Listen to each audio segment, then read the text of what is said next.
안녕하세요. 오늘은 중국 자국산 항공기 성공 어려운 이유라는 소식을 전해드리겠습니다. 중국이 미국 보잉, 유럽 에어버스와 경쟁하겠다며 내놓은 중형 여객기 C919를 손에 쥐고 본격적으로 여객기 시장에 뛰어들었습니다. 이번 달 초 중국 상용 항공기공사 코맥사가 동방항공과 C919 거래 계약을 맺었다고 합니다. 동방항공은 C919 5대를 베이징, 광저우, 선전 등 중국 주요 도시 노선에 투입한다는 계획입니다. 그 외에도 남방항공, 스촨항공 등 중국의 여러 주요 항공사가 C919를 구매하겠다며 줄을 서 있습니다. 곧 중국 국내선의 C919가 주요 기종이 될 것이란 전망이 나옵니다. 여객기 시장의 큰손인 중국이 자국산 여객기를 생산하기 시작했으니 보잉과 에어버스로선 긴장할 수밖에 없는 상황입니다. 그런데 항공 부문에서 기술 우위를 점하고 싶은 중국이 험난한 고개를 맞이했다는 이야기가 나오고 있습니다.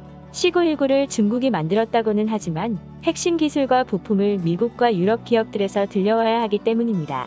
엔진부터가 중국 기술이 아닙니다. 미국 제너럴 일렉트릭과 프랑스 방위산업 업체의 합작사인 CFM 인터내셔널이 만든 것을 들여와 쓰고 있습니다. 문제는 미국 정부가 관련 기술과 제품을 수출하는데 제동을 걸었던 사실입니다. 정확히는 지난 1월 중국 상용 항공기공사를 미 국방부 블랙리스트에 올렸습니다. 도널드 트럼프 전 미국 대통령이 서명한 행정명령에 따라 미국 기업들은 이 리스트에 오른 기업에 투자할 수 없습니다. 미국의 국가 안보를 침해할 우려가 있는 기술이나 제품 수출에 제한을 두겠다는 정책입니다. 홍콩 사우스차이나 모닝포스트 SCMP는 최근 이 문제를 보도하며 중국이 민간 항공기 시장에 도전장을 내밀었지만 미국의 제재가 완화될 기미가 보이지 않아 목표 달성이 어려워 보인다라고 보도했습니다.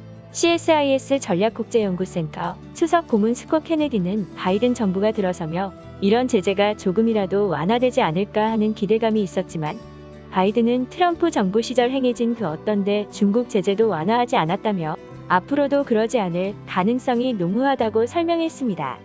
그럼에도 미국이 제재를 고수하는 것은 주요 기술이 중국 정부의 손에 넘어갈 수 있다는 우려 때문입니다. 제재가 더 강화됐으면 강화됐지 풀리지는 않을 것이란 전망이 나옵니다. 오늘의 추천 영상은 1967년 미얀마에서 중국인 30명 사망한 이유입니다. 감사합니다.